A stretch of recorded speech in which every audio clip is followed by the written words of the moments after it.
మనం ఇక్కడ విజయవాడ మచిలీపట్నం దారిలో ఇక్కడ సన్నీ శాండ్స్ అని కరెక్ట్ గా రోడ్డు పక్కనే ఒక వెంచర్ వస్తుంది. ఈ సన్నీ శాండ్స్ అసలు అంటే ఏ సంకల్పంతో మొదలు పెట్టారు, దీని ప్రమోటర్స్ అందరికీ సుపరిచితులు. నేను చెప్పాను కదా గతంలో కూడా శ్రీధర్ పాటిమండల గారు ఐటీ రంగ నిపుణులు ఫ్రమ్ ది యునైటెడ్ స్టేట్స్ అనమాట. శ్రీధర్ గారు వెల్కమ్ అండి. అండ్ మీ పార్ట్నర్ శేషబాబు గారికి కూడా వెల్కమ్ అండి. నమస్తే అండి. ఉన్న మాట అడిగేస్తున్నాను, మీకు ఏంటి నమ్మకం అసలు ఈ ఏరియాలో ఈ ప్రాంతంలో ఇక్కడ ఈ రియల్ ఎస్టేట్ వెంచర్ డెవలప్ అవుతుందండి? యాక్సెసిబిలిటీ అండి మెయిన్. ఇది NH65 మచిలీపట్నం టు హైదరాబాద్ మీద వెంచర్. ఇది అది మీరు చాలా తక్కువ వెంచర్స్ అసలు లేవనే చెప్పాలా NH65 మీద. NH65 నుంచి యాక్సెస్ ఉన్న వెంచర్ లో ఐ థింక్ మొట్టమొదటిది మాదే అని చెప్పుకోవచ్చు. వేరే వెంచర్స్ ఉన్నా కానీ జస్ట్ యాక్సెస్ రోడ్ వరకు తీసుకొని వెంచర్ వెనక్కి వేశారు, కానీ రైట్ ఆన్ 65 ఉన్నది మా వెంచర్ నెంబర్ 1. అండ్ నెంబర్ 2 వచ్చేసేసి ఇది ఇప్పుడు 6 లైన్ కాబోతుంది. కరెంట్ 4 లైన్ ఉన్నది. రైట్, విజయవాడ నుంచి ఇక్కడ వరకు కూడాను మనకి 4 లైన్ ఉన్నది. అది ఆల్మోస్ట్ DPR కంప్లీషన్ స్టేజ్ లో ఉన్నది అని చెప్పేసి తెలుస్తుంది మనకి. సో 4 లైన్ టు 6 లైన్ మారితే ఏంటి అడ్వాంటేజ్? సో మెయిన్ ఎందుకు 6 లైన్ చేస్తున్నారు అని అంటే కనుక మచిలీపట్నం పోర్ట్ మనందరికి తెలిసినట్టు అవును 2027 ఎండింగ్ కల్లా కూడాను ఐ థింక్ 3 బెర్త్స్ తో పోర్ట్ స్టార్ట్ అవబోతుంది. ఇది కాకుండా ఏ ఆపర్చునిటీస్ మీరు ఈ ప్రాంతంలో చూసారు? అంటే 2 ఏళ్ల క్రితం మీరు ఊహించుకుని ఇక్కడ ఒక వెంచర్ వేద్దామని సంకల్పించుకోవడానికి? నాట్ ఓన్లీ ఇప్పుడు నేను చెప్పినవే కాకుండా వేరే రీజన్స్. ఇక్కడ బెల్ అని భారత్ ఎలక్ట్రానిక్స్ లిమిటెడ్ ఒక 4 కిలోమీటర్స్ డిస్టెన్స్ లో మనకున్నది నిమ్మకూరు దగ్గర. అదొకటి. రెండోదేమో ఔటర్ రింగ్ రోడ్ వచ్చేసేసి మనకి 20 మినిట్స్ డిస్టెన్స్ లో వస్తుంది. ఈ వెంచర్ లో మీరు ప్లాటింగ్ చేస్తున్నారా, విల్లాస్ ఇస్తున్నారా? ఎలాంటి ఆడియన్స్ కి లేదు, ఎలాంటి క్లయింట్స్ కి మీరు కేటర్ చేస్తారు? టోటల్ ఇప్పుడు నేను పర్చేజ్ చేసింది రైతుల దగ్గర నుంచి 28 acres పర్చేజ్ చేశానండి. దాంట్లో ఫేజ్ 1 కింద 21 acres ఓపెన్ చేశాను. ఓకే, ఈ 21 acres లో 281 ప్లాట్స్ వచ్చినాయి టోటల్. అవును, ఒక 3 రోడ్డు మీద ఉన్న 3 ప్లాట్స్ కొద్దిగా కమర్షియల్ కి వైబిలిటీ ఉండే ప్లాట్స్.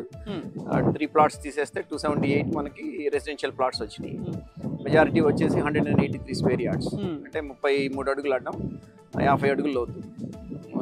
మెజారిటీ ఉన్న సైట్స్ అన్ని కూడాను ఈస్ట్ వెస్ట్ ఫేస్లతో అట్లా 278 రెసిడెన్షియల్ ప్లాట్స్, 3 కమర్షియల్ ప్లాట్స్ వచ్చినాయి. రైట్, ఇప్పుడు ఇది అంటే ఆల్రెడీ మీకు ప్రహరీ గోడ కట్టేశారు, అంటే ఇది సీరియస్ వెంచర్ అతి త్వరలో రాబోతోందనే సంకేతాలు ఇస్తున్నారు. ఇక్కడ మీరు తవ్వకాల పని కూడా అవుతుంది.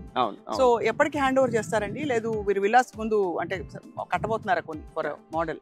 అంటే ఇది చాలా అడ్వాన్స్ స్టేజ్ లో ఉందని చెప్పాలి ప్రాజెక్ట్. ఈవెన్ డెవలప్మెంట్స్ కూడాను 50% కంప్లీట్ అయిపోయినాయి.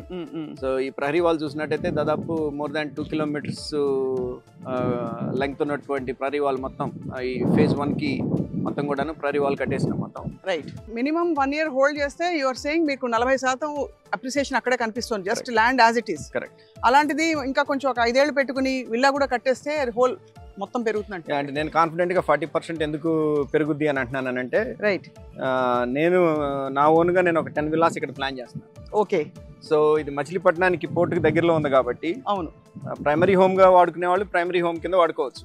కోవిడ్ తర్వాత ఏమైంది అని అంటే కొంత సిటీకి బయట ఉండి లివింగ్ చేయాలి అనే కాన్సెప్ట్ అందరిలో కూడాను వచ్చింది. సో మోడల్ హోమ్స్ లాగా వాళ్ళకి చూద్దాము. On top of it secondary home కింద కొనుక్కోవాలి అని అనుకున్న వాళ్ళు కూడాను ఫ్యామిలీతో వెకేషన్ బీచ్కి వచ్చి ఎంజాయ్ చేసి వాళ్ళ ఓన్ ఇంట్లో. ఎంత దూరం ఉండి బీచ్ ఇక్కడ నుంచి? 15 minutes అండి. 15 నిమిషాలు బీచ్. కరెక్ట్. ఇక్కడ ఇల్లు కొనుక్కునే వాళ్ళకి ఫ్యామిలీ పరంగా సెటిల్ అవ్వడానికి ఎలా ఉంటుంది?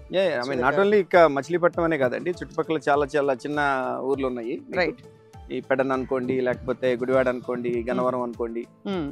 సో ఇట్లా చుట్టుపక్కల గ్రామాలు, ఈవెన్ ఒంగోలు, లేకపోతే అవనిగడ్డ, లేకపోతే ఇటు కాకినాడ, రాజమండ్రి, ఇటు నుంచి వచ్చిన వాళ్ళు కూడాను ఇన్వెస్ట్మెంట్ ఆపర్చునిటీ కోసం చూస్తున్నారు.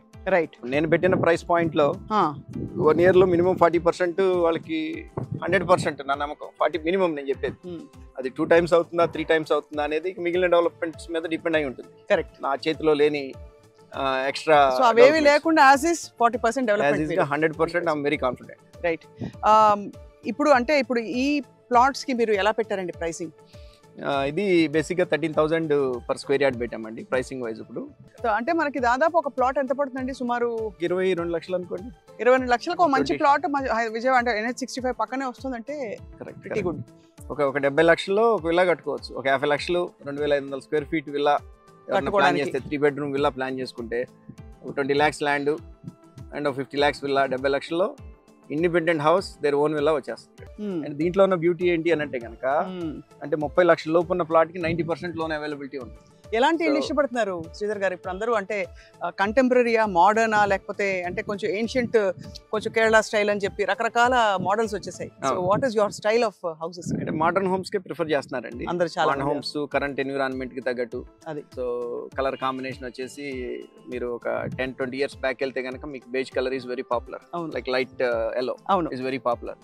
Right now the trend is white, black and grey, that sells. అంతే. సో నాకంటే కొద్దిగా ఇంటర్నేషనల్ ఎక్స్పీరియన్స్ ఉన్నది. నేను కొన్ని హౌసెస్ కట్టించాను US లో, నా ఓన్ ఇల్లు నేను కట్టించుకున్నాను కాబట్టి నాకు కొంత ఐడియా ఉన్నది. అవును. ఒకసారి డిజైన్ చూడగానే నేను చేంజెస్ ఏం చేయాలి, ఏంటి కలర్ కాంబినేషన్ ఎట్లా ఉన్నది, అవన్నీ నేను ఈజీగా చెప్పేయగలను. శేషబాబు గారు, మీ మాట ఇంకా వినలేదు మేము. సో మీ ఇంట్రెస్ట్ కానీ మీ ఏంటి ఇన్వాల్వ్మెంట్ ఈ వెంచర్లో ఏంటి సార్? అదండి, శ్రీధర్ గారితో పాటు నేను కూడా ఒక పార్ట్నర్ని ఈ వెంచర్లో.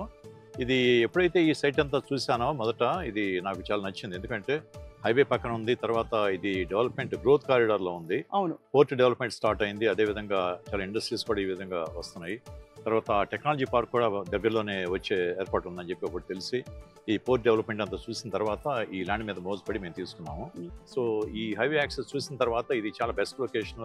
ముందు ఎవరైనా గ్రోయింగ్ ఫ్యామిలీకి ఇక్కడ ఒక ఇల్లు కట్టుకోవాలంటే మంచి అవకాశం అని చెప్పి అనుకున్నాను నేను. ఆ ల్యాండ్లో ఇన్వెస్ట్ చేసిన వ్యక్తి ఎవరు కూడా పాడవలేదు. ఎప్పుడు కూడా ఇప్పుడు మేము సంపాదించిన డబ్బంతా కూడా ల్యాండ్ మీద ఇన్వెస్ట్ చేసి యాజ్ ఏ ఇన్వెస్టర్ కింద మేము సంపాదించాం. ఉద్యోగం మీద వచ్చే డబ్బులు కొద్దిగానే, కానీ ఆ ల్యాండ్ మీద ఎప్రిషియేట్ అయిన అమౌంట్ చాలా మెనీ టైమ్స్. నా సూచన అని ఇన్వెస్టర్స్కి ఏంటంటే, మీరు ల్యాండ్ మీద ఇన్వెస్ట్ చేయండి. ఎక్కడైతే ఒక 10-12,000 15,000 ఆ రేంజ్లో ఉన్న ల్యాండ్ మీద ఇన్వెస్ట్ చేస్తే మీ డబ్బులు ఎక్కడికి పోవు, తప్పకుండా మీరు ₹1 సంపాదించుకుంటారని చెప్పి నా సలహా. గొప్ప సలహా సార్. థ్యాంక్ యూ శేషబాబు గారు. Thank you very much Sridhar Patibandla గారు.